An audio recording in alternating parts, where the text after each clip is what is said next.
In this video, let's take a look at how we can delete a table, or rather drop a table is the correct terminology, using the graphical tools.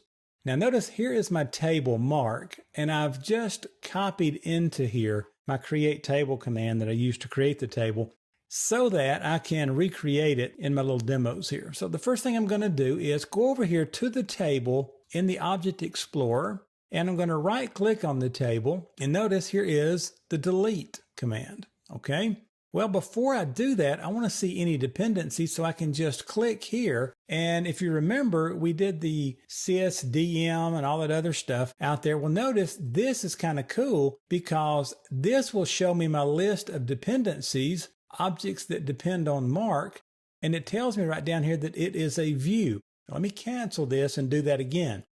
I want to know if I drop this table, if I delete this table, which, by the way, to confuse you here, they call it delete here and not drop. It's drop when you do it in T-SQL code. They call it delete here. So you can thank Bill for that. But we will right click and I can view dependencies right here.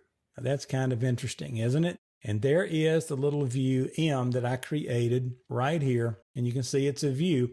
And if you go back and watch the deleting a table video, you will see where this little view named M came from. I actually added it to play with that dependencies T-SQL code that I executed. Okay, so I'm okay with that. I don't care if that one gets dropped as well. Actually, that view won't get dropped. I'll have to go drop it manually later.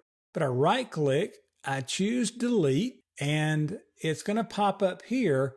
And it's going to show me the object to be deleted is Mark.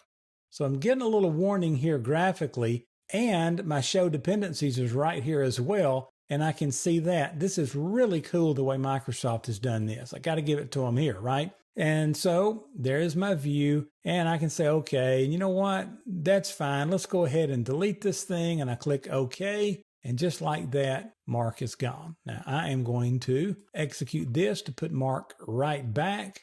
And I will right click here and refresh. And you can see I just put the table back that easily. A lot of cool stuff here about dropping or deleting a table. It depends on where you do it. Really neat functionality inside the Management Studio for that. But make sure you're familiar with the fact that you can drop it using T-SQL code. You can go back and look at deleting a table. And you can also do it graphically like I've just shown you in this video. And make sure that you understand the implications of deleting these tables. So there you go, dropping or deleting a table. Also, one more thing, I promise I'm going to stop in a minute.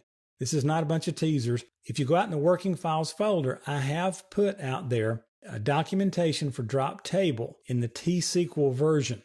Now, I mentioned that in the deleting a table video, but keep in mind, you need to go read that. That's more homework, but you need to be familiar with all the implications of dropping a table, whether you're doing it graphically or whether you're doing T-SQL code.